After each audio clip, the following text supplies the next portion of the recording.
It is said, but Allah is all-knowing, that there was a king of the kings of Fars, who was fond of pleasuring and diversion, especially coursing and hunting. He had reared a falcon which he carried all night on his fist, and whenever he went a-chasing he took with him this bird, and he bade make for her a golden couplet hung round her neck to give her drink therefrom.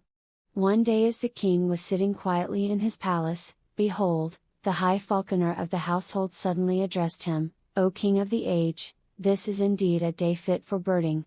The king gave orders accordingly and set out taking the hawk on fist, and they fared merrily forwards till they made a wadi where they planted a circle of nets for the chase, when lo! A gazelle came within the toils and the king cried, Whoso alloweth yon gazelle to spring over his head and loseth her, that man will I surely slay. They narrowed the nets about the gazelle when she drew near the king's station, and, planting herself on her hind quarter, crossed her forehand over her breast, as if about to kiss the earth before the king. He bowed his brow low in acknowledgement to the beast, when she bounded high over his head and took the way of the waist. Thereupon the king turned towards his troops and, seeing them winking and pointing at him, he asked, O Wazir, what are my men saying? And the minister answered, They say thou didst proclaim that whoso alloweth the gazelle to spring over his head, that man shall be put to death. Quoth the king, Now, by the life of my head, I will follow her up till I bring her back.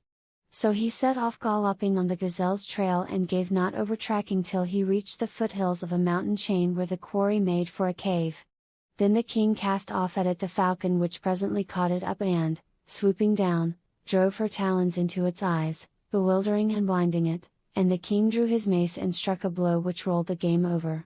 He then dismounted, and, after cutting the antelope's throat and flaying the body, hung it to the pommel of his saddle.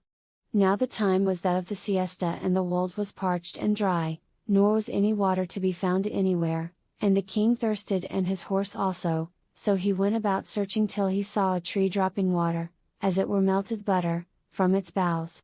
Thereupon the king who wore gauntlets of skin to guard him against poisons took the cup from the hawk's neck, and filling it with the water set it before the bird, and lo! The falcon struck it with her pounces and upset the liquid. The king filled it a second time with the dripping drops, thinking his hawk was thirsty, but the bird again struck at the cup with her talons and overturned it. Then the king waxed wroth with the hawk and filling the cup a third time offered it to his horse, but the hawk upset it with a flirt of wings. Quoth the king, Allah confound thee, thou unluckiest of flying things! Thou keepest me from drinking, and thou deprivest thyself also, and the horse. So he struck the falcon with his sword and cut off her wing, but the bird raised her head and said by signs, Look at that which hangeth on the tree. The king lifted up his eyes accordingly and caught sight of a brood of vipers, whose poison drops he mistook for water. Thereupon he repented him of having struck off his falcon's wing, and mounting horse, fared on with the dead gazelle, till he arrived at the camp, his starting place. He threw the quarry to the cook saying, Take and broil it, and sat down on his chair, the falcon being still on his fist when suddenly the bird gasped and died, whereupon the king cried out in sorrow and remorse for having slain that falcon which had saved his life. Now this is what occurred in the case of King Sindibad, and I am assured that were I to do as thou desirest I should repent even as the man who killed his parrot. Quoth the Wazir, And how was that? And the king began to tell the tale of the husband and the parrot.